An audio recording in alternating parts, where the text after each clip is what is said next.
Jumpa lagi sobat pembaca. Kali ini akan membahas tentang perbudakan. Budak didefinisikan sebagai seseorang yang dimiliki oleh orang lain, bisa diperjualbelikan dan haknya sebagai manusia dihilangkan sehingga tidak memiliki kebebasan. Perbudakan sendiri diperkirakan sudah ada semenjak 10.000 tahun sebelum Masehi. Jadi setelah manusia bercocok tanam dan menetap, itu diperkirakan sudah ada perbudakan.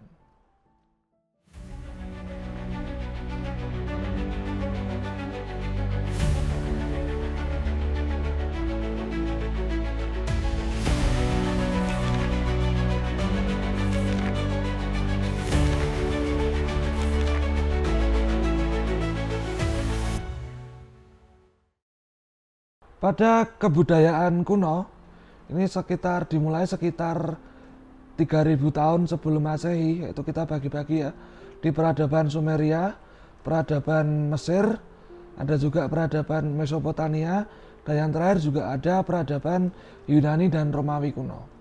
Nah, pada peradaban Sumeria ini dimulai ketika tahun 3000 sebelum Masehi. Nah, di sana sudah mengenal perbudakan dan sudah tertulis di dalam sejarah.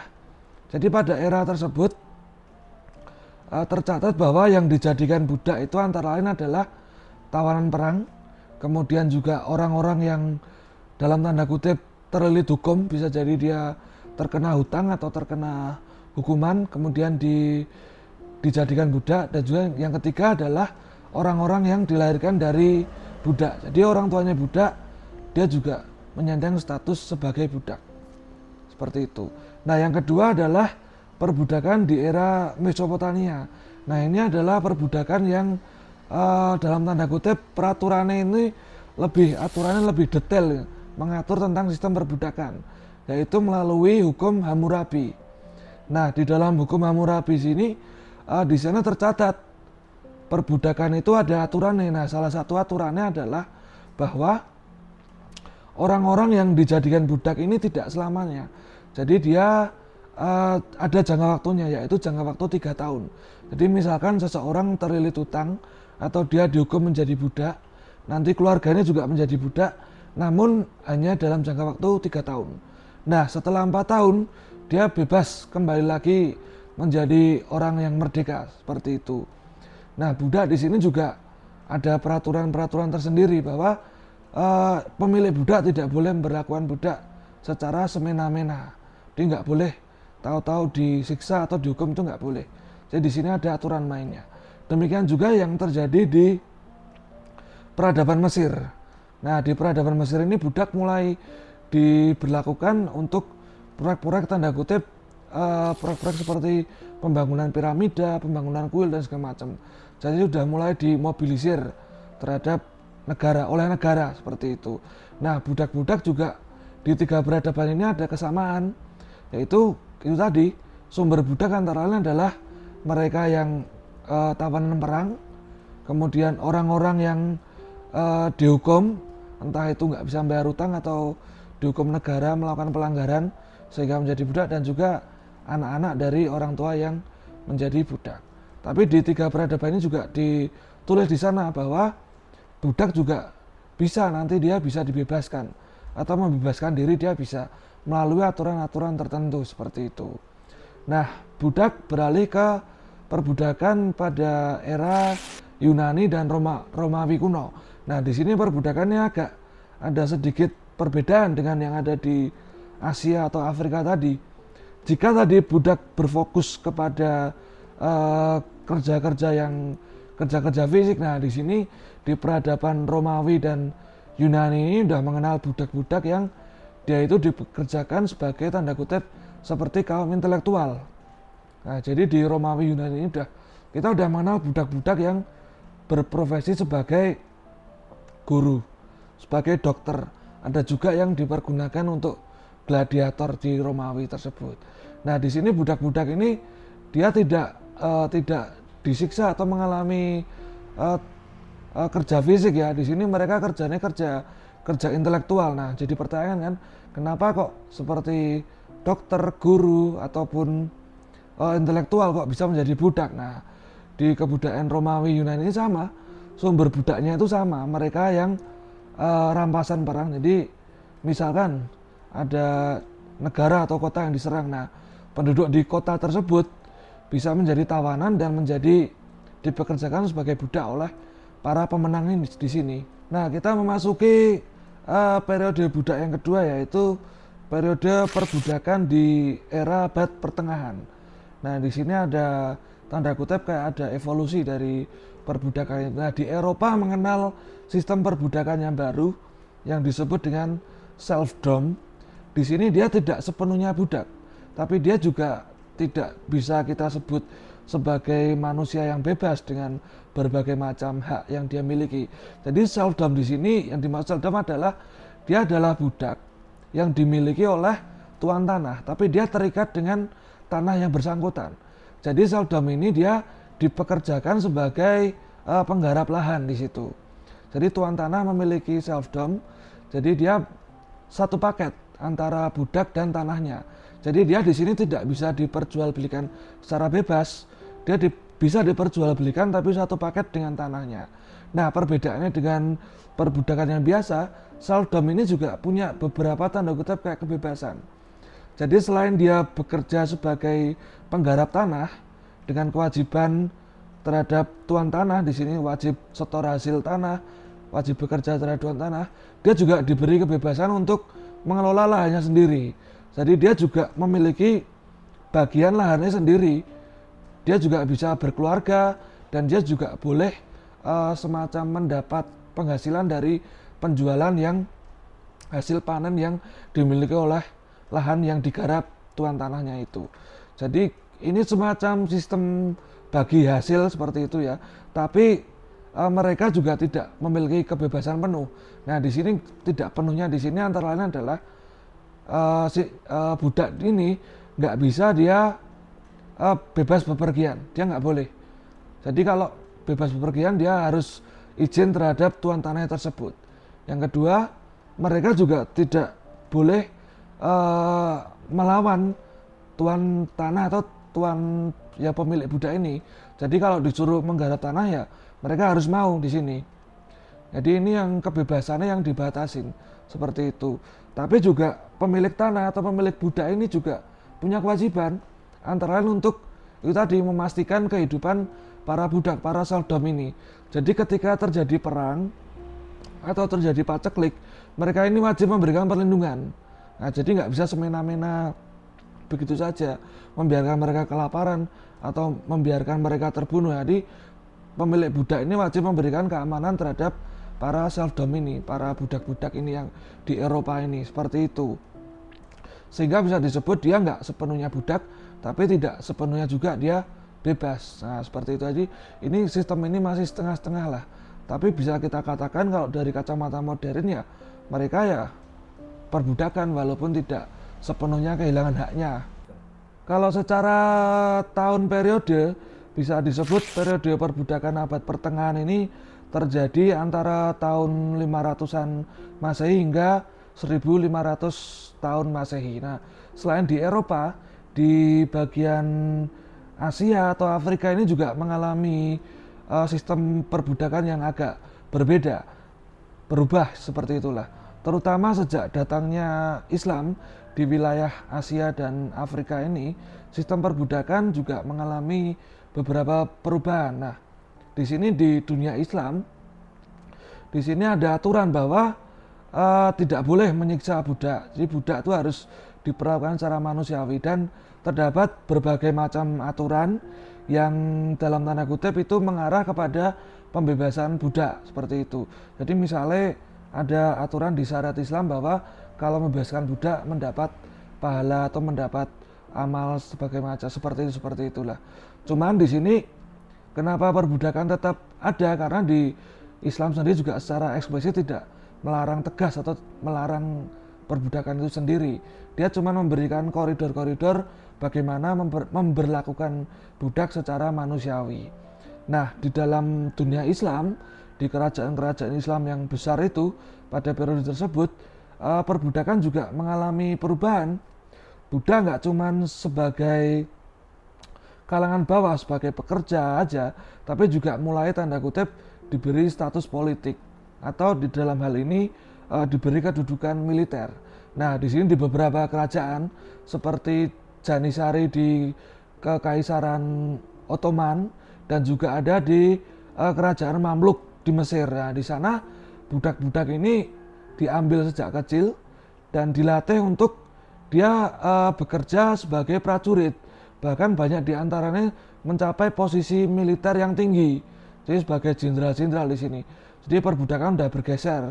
Jadi mereka juga mulai merambah di dunia militer, walaupun ya statusnya tetap budak, hak-haknya kebebasannya tetap dibatasin, tapi bidang kerjanya sudah menjadi tentara dan di dunia militer sebagai jenderal pun mereka bisa. Nah, nanti di dinasti Mamluk ini adalah suatu dinasti yang awalnya mereka budak, kemudian masuk ke militer, menjadi jenderal-jenderal dan akhirnya juga menguasai dan membentuk suatu kerajaan sendiri yang awalnya dari perbudakan itu. Nah, perbudakan kemudian berlanjut dan berkembang pada abad 15-16 hingga abad 19. Nah, di sini perbudakan perkembangannya sangat pesat. Jadi bisa kita sebut era perbudakan transatlantik. Kenapa? Karena perbudakannya nggak cuman antar negara atau antar kota, tapi udah antar benua yang lumayan jauh. Jadi melibatkan benua Amerika di sini, Amerika Utara, Karibia dan juga Amerika Selatan.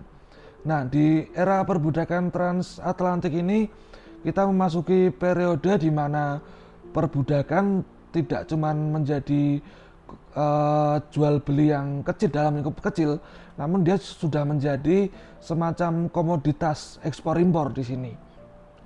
Jadi kalau dulu perbudakan itu cuman seperti tawanan perang atau mereka yang terlilit utang, terlilit hukum atau keturunan dari budak. Nah, di sini perbudakan menjadi suatu komoditas. Jadi nanti muncul berbagai macam perusahaan atau negara-negara yang memang aktif untuk melakukan jual beli budak.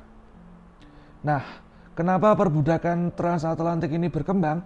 Ini tidak bisa kita lepaskan dari era kolonialisme modern. Era kolonialisme modern ini negaranya yang pelakunya mencakup antara lain ada Spanyol, Portugis, Belanda, Inggris dan juga Prancis. Nah, negara-negara Eropa ini melakukan penjelajahan terhadap dunia baru.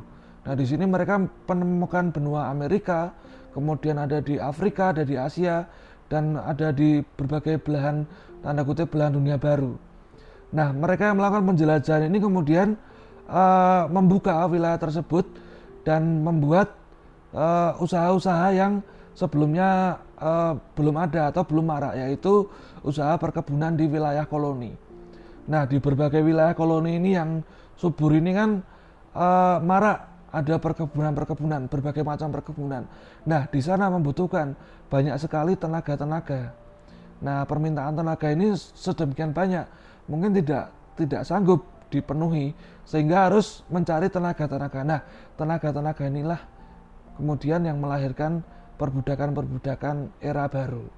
Jadi budak yang awalnya cuman tawanan perang, sekarang enggak. Sekarang muncullah perusahaan-perusahaan atau negara-negara yang secara aktif mencari budak. Nah, budaknya ini dikonsentrasikan di wilayah tertentu, yaitu di wilayah Afrika. Sehingga terjadi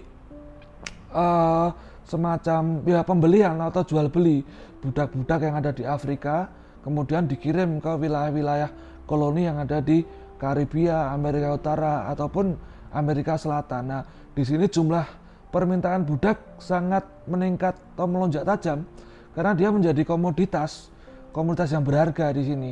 Diperkirakan budak sudah mencapai jutaan di sini dijual belikan. Jadi para kolonial ini masuk ke wilayah Afrika, mengambil orang-orang Afrika, kemudian diperjualbelikan ke wilayah-wilayah perkebunan. Nah, disinilah kemudian perbudakan mengalami taraf yang lebih mengkhawatirkan daripada sebelumnya. Sebelumnya walaupun tidak dibenarkan ya, cuman masih ada tanda kutip perilaku yang sedikit manusiawi. Budak masih memiliki sedikit hak lah.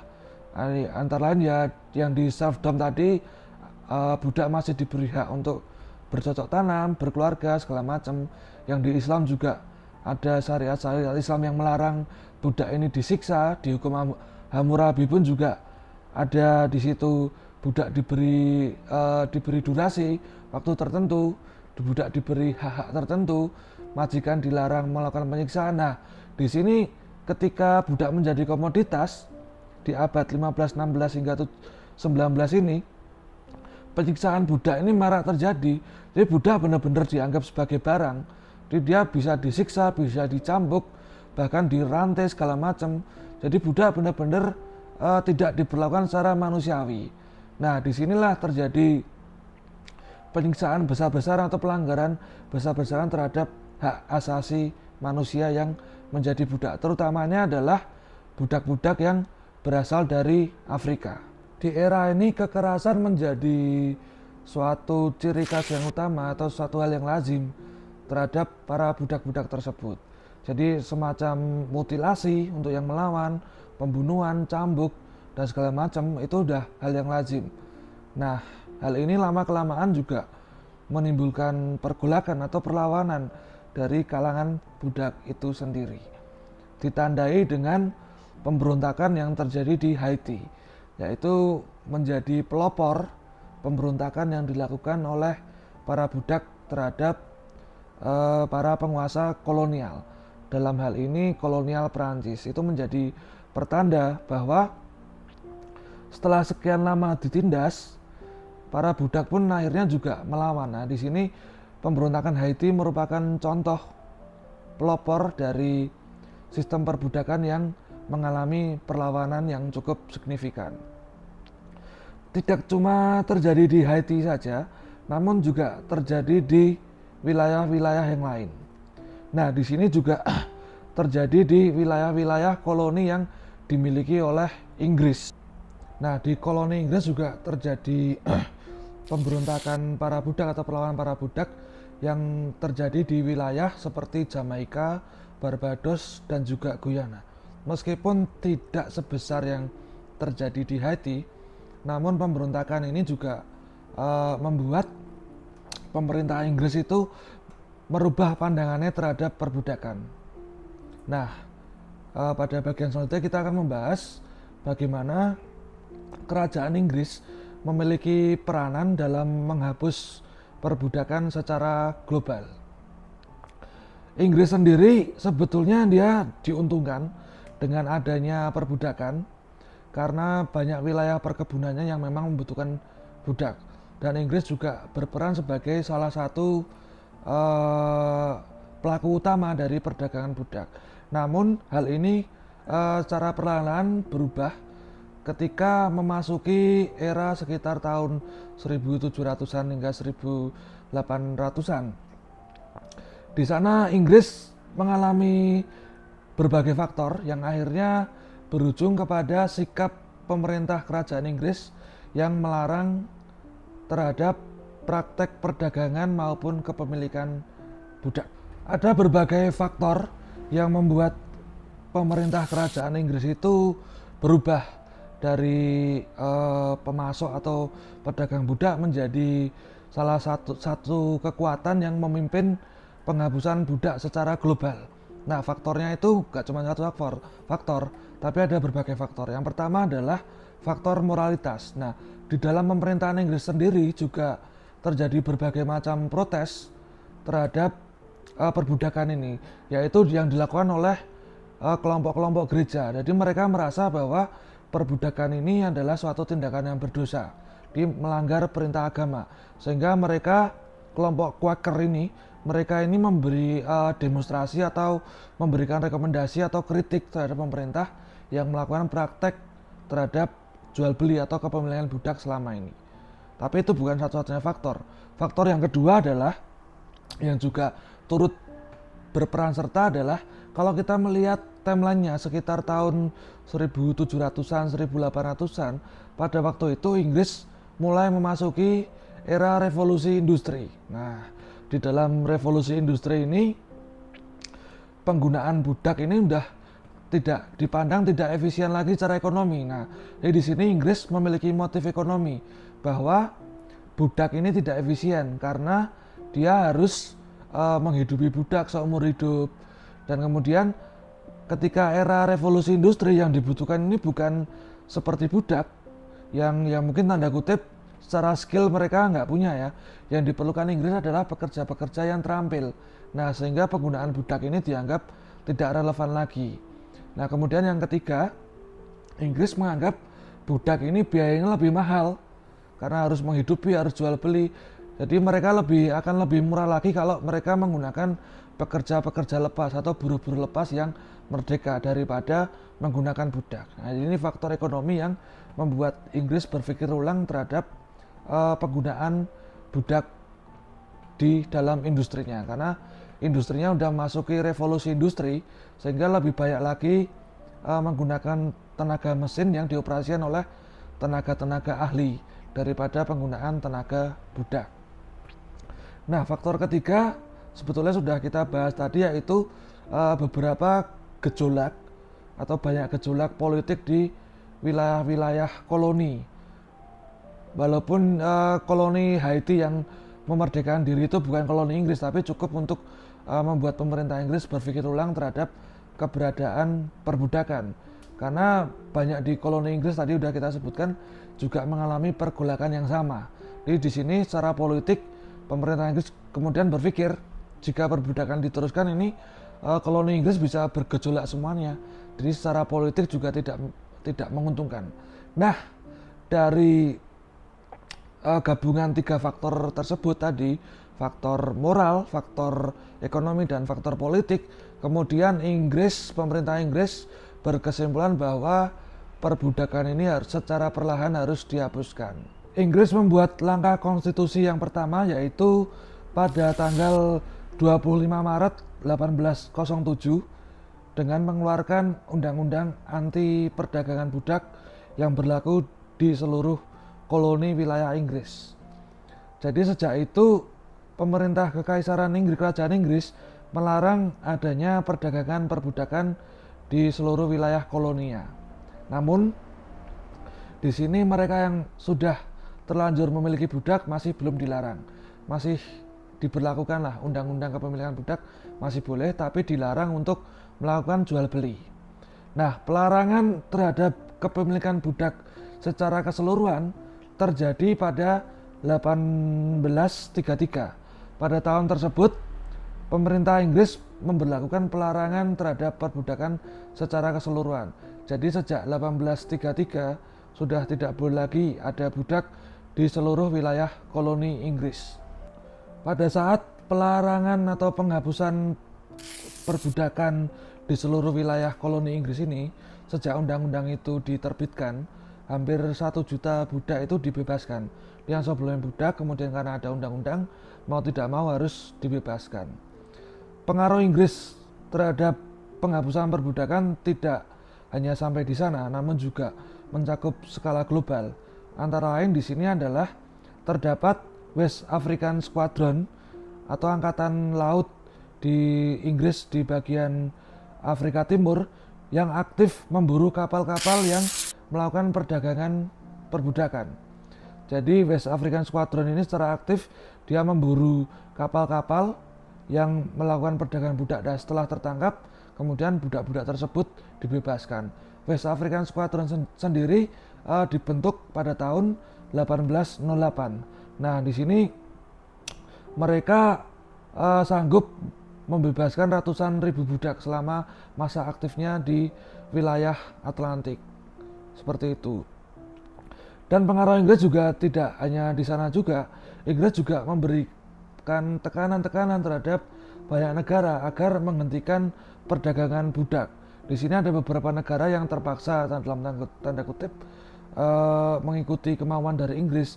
Antara lain ada Portugis, Spanyol, bahkan juga Brasil dan juga Turki Utsmani.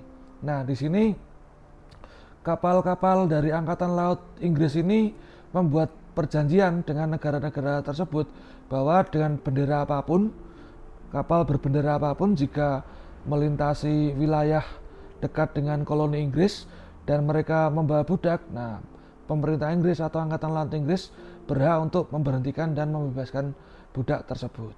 Seperti itu.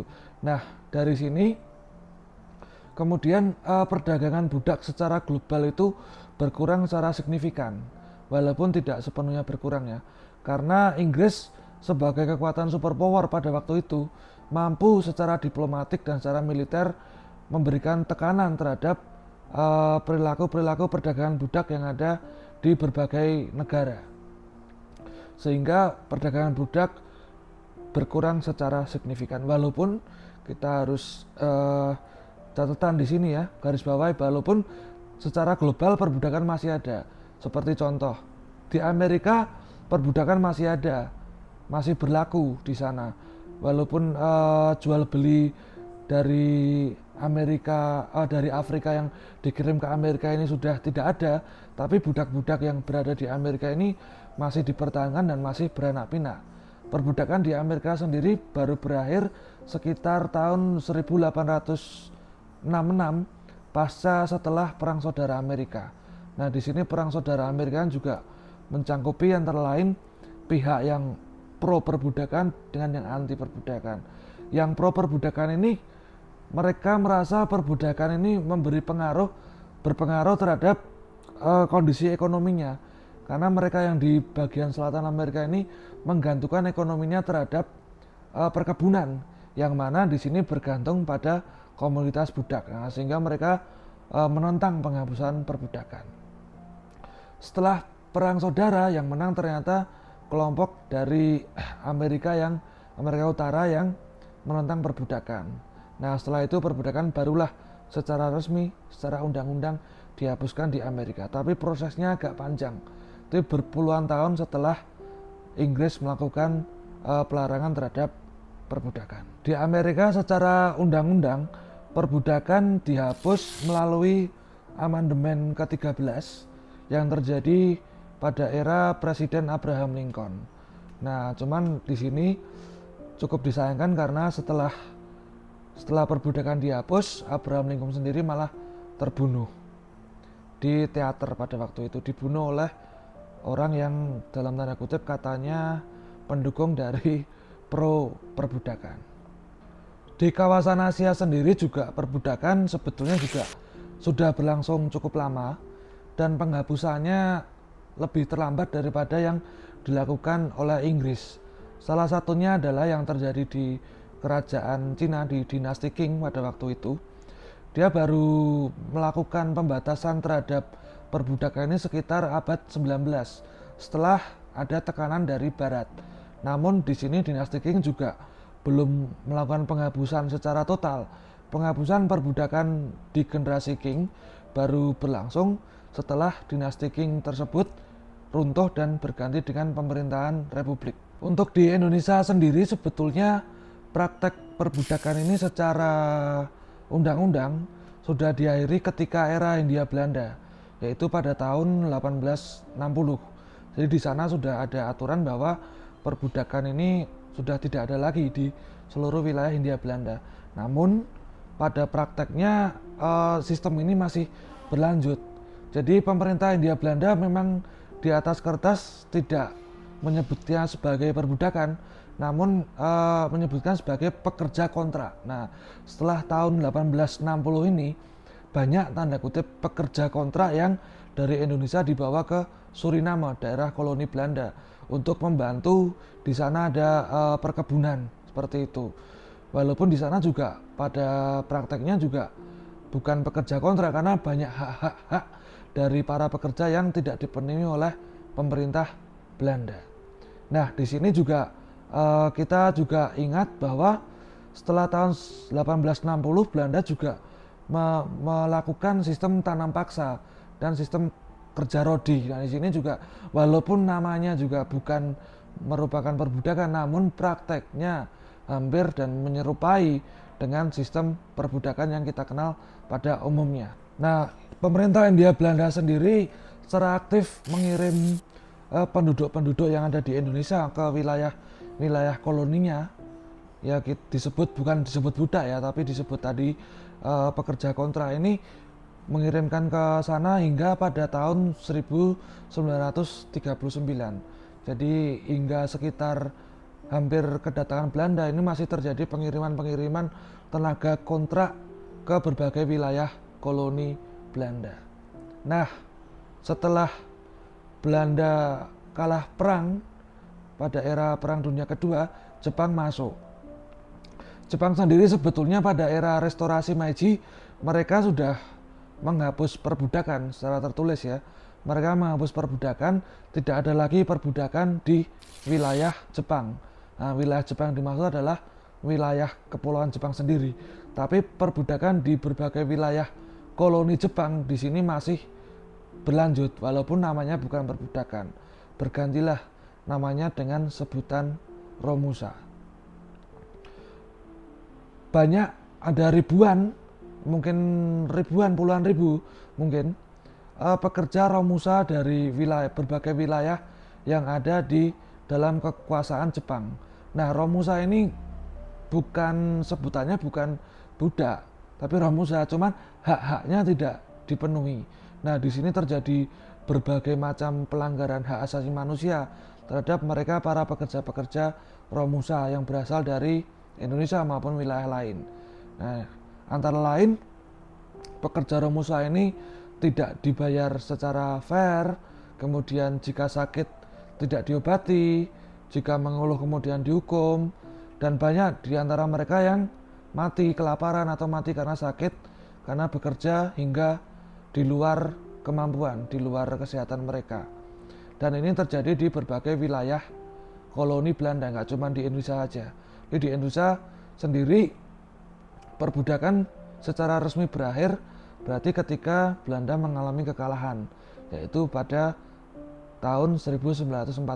Nah, secara tahun ketika Belanda kalah melawan sekutu 1945, perbudakan di wilayah Asia bisa kita katakan resmi berakhir. Secara global, penghapusan perbudakan dimulai sejak tahun 1945. Sejak ada piagam PBB pada waktu itu yang di sana secara eksplisit mencantumkan bahwa menjunjung tinggi hak asasi manusia dan menghapus perbudakan. Dan ini dipertegas lagi melalui deklarasi pada tahun 1948. Dan kemudian juga ada konvensi PBB yang menghapus segala bentuk jenis perbudakan. Pada tahun 1956 di sini menegaskan bahwa kerja paksa, perbudakan, dan segala rupa praktek yang sejenis itu dilarang di seluruh dunia. Dan konvensi ini mengikat terhadap seluruh negara anggota PBB. Jadi setelah ini tidak boleh ada lagi anggota PBB yang melakukan praktek perbudakan. Meski demikian masih ada beberapa negara yang telat menghapus perbudakan walaupun sudah ada aturannya atau konvensinya yang dideklarasikan oleh PBB. Antara lain adalah di sini ada India, dia baru tahun 1976 menghapus sistem kerja paksa. Kemudian juga ada Arab Saudi yang menghapus sistem perbudakan secara tradisional pada tahun 1962 setelah tekanan atau kedekatan Saudi dengan pemerintah Amerika Serikat. Nah, yang paling telat ini adalah Mauritania. Dia baru menghapus perbudakan pada 1981. Bisa dibilang Mauritania ini adalah negara terakhir yang menghapus sistem perbudakan dari muka bumi ini. Sekian pembahasan dari kami tentang perbudakan. Sampai jumpa di episode selanjutnya. Bye.